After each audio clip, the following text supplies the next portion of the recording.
Hi friends, welcome back to New IAS Prelims 2019 last lab.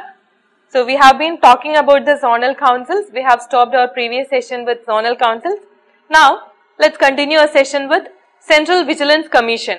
The Central Vigilance Commission or the CVC, it saw a dramatic drop in the total number of complaints received by it, and that is the reason why we are discussing the Central Vigilance Commission now. And this drop in the total number of complaints is to be kept in mind with the drop in actions by various government departments in cracking down corruption. So we will see the details about the Central Vigilance Commission. The Central Vigilance Commission is an apex Indian governmental body to address governmental corruption, and this was created in 1964 on the recommendations of the Committee on Prevention of Corruption that was headed by K. Santanam. Also, it has the status of an autonomous body which is free of control from any executive authority. Only then it can function freely and it can take cases on corruption. Also, the commission is entrusted with monitoring all vigilance activity under the central government of India and even advising various authorities in central government organizations in planning, executing, reviewing and reforming their vigilance work. So, that is the function of the commission. Now, regarding the members of the commission shall consist of a Central Vigilance Commissioner. So, the Central Vigilance Commissioner is the chairperson of the commission. Then, not more than 2 Vigilance Commissioners. They are the members of the commission. And they are appointed by the President by warrant under his hand and seal. And this would be done on the basis of the recommendation of a 3-member committee. And the 3-member committee consists of the Prime Minister as its head. Then, the Union Minister of Home Affairs and the leader of opposition in the Lok Sabha. So, they are the 3 members of the committee. I will mention once again, the Prime Minister as its head, the Union Minister of Home Affairs and the leader of opposition in the Lok Sabha. They recommend the Central Vigilance Commissioner. Then next we have Cabinet Committee on Economic Affairs. The Cabinet Committee on Economic Affairs has the Prime Minister as the chairman. It is members are from various ministries, and the major function of the Cabinet Committee on Economic Affairs is to review economic trends and provide integrated economic policy framework for the country. And it also directs and coordinates all policies and activities in the economic field, which includes even foreign investment, those foreign investment that require policy decisions at the highest level. So, these are the main functions taken up by the Cabinet Committee on Economic Affairs. And even the matters which regards fixation of prices of agricultural products as well as reviewing progress of activities related to rural development, including those concerning small and marginal farmers, all these are in the Cabinet Committee of Economic Affairs competence. Then one important point is that the fixing of minimum support prices, it is to be finally approved by the Cabinet Committee on Economic Affairs, and it is recommended by the Commission on Agricultural Costs and Products. So, that was just mentioned for knowledge. The next topic is EFRO Scheme. So, the Union Home Minister launched the web-based application EFRO, which means E Foreigners Regional Registration Office. So, this is a web-based application which is launched to provide fast and efficient services to foreigners visiting India. So, what is the aim of the scheme? It is aimed at building a centralized, transparent online platform for the foreigners to avail visa-related services. So, under the scheme, the foreigners would be able to get as many as 27 visa and immigration-related services in India from the comfort of their place of stay. And using this application, the foreigners can apply online on the portal and they can obtain the services through email or post. That means they do not want to appear in person at the foreign registration office. So, that is an important advantage for them. And it may be noted that the online services offered by this scheme, that means the EFRO scheme, they are not available even in some of the most advanced countries in North America and Europe. So, that is a milestone initiative taken by our country. Then next is an important news, high security registration plates. The Road Transport Ministry has mandated the automobile manufacturers to provide high security registration plates along with the vehicle and dealers to fix them before sale. And this is to be done from April 2019. In the case of existing vehicles, the dealers of the vehicle manufacturers may also affix such plates which are to be supplied by the manufacturers on old vehicles and after placing the registration mark. And regarding the high security registration plates or the HSRPs, they will come with a 15 years guarantee. And the third registration mark, which is a chromium based hologram sticker, it will be such that once it's taken out, it will get destroyed. So the main advantage is that this will prevent foul play or tampering.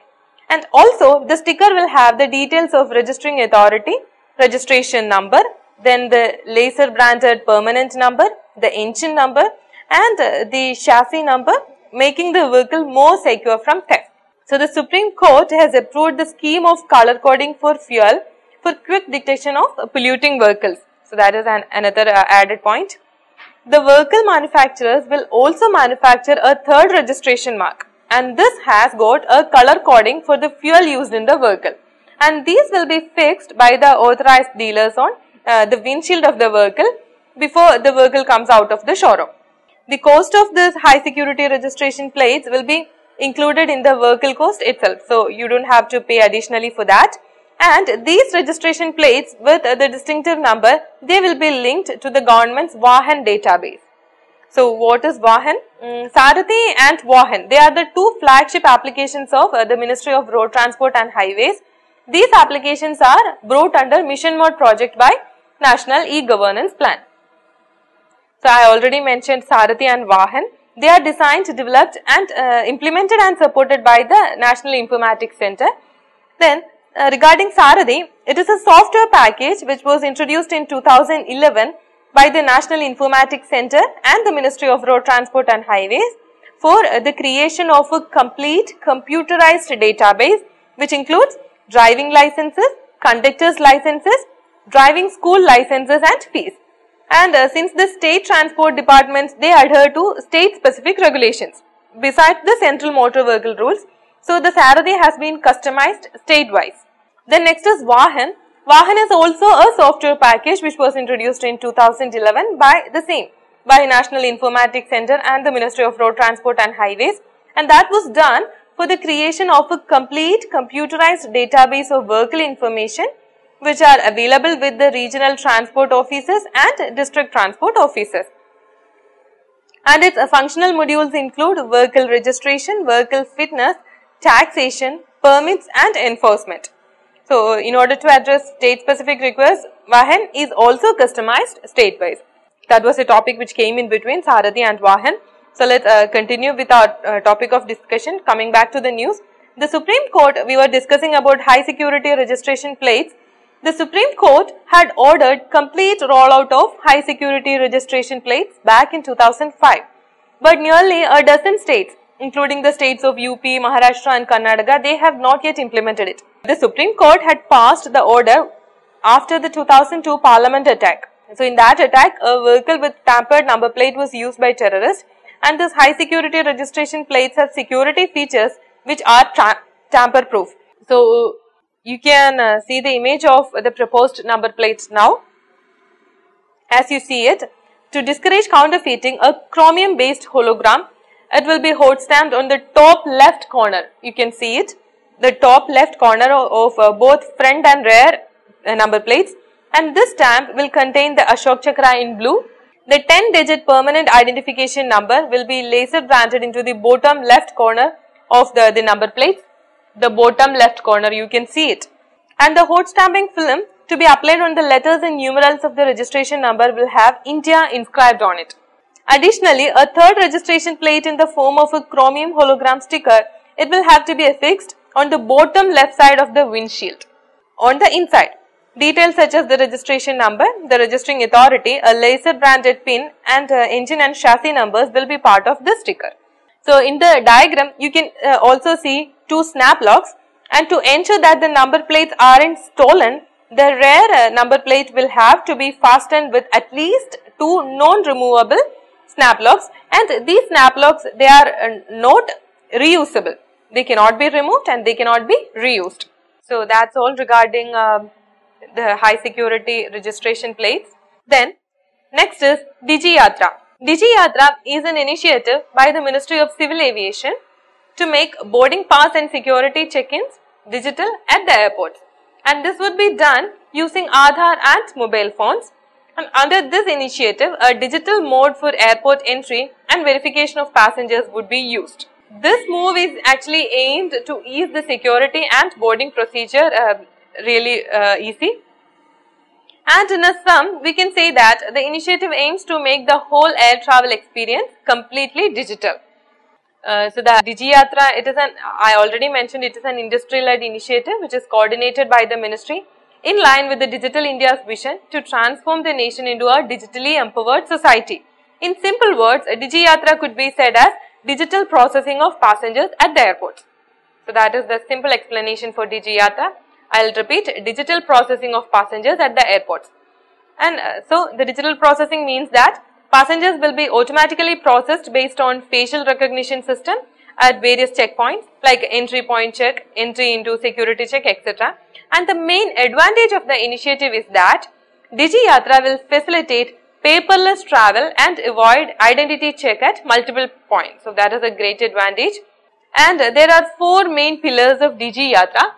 As you can see them in the diagram here, they are connected flying, connected passengers, connected system, and finally connected airports. So that is the 4 pillars on which DigiYatra scheme is based.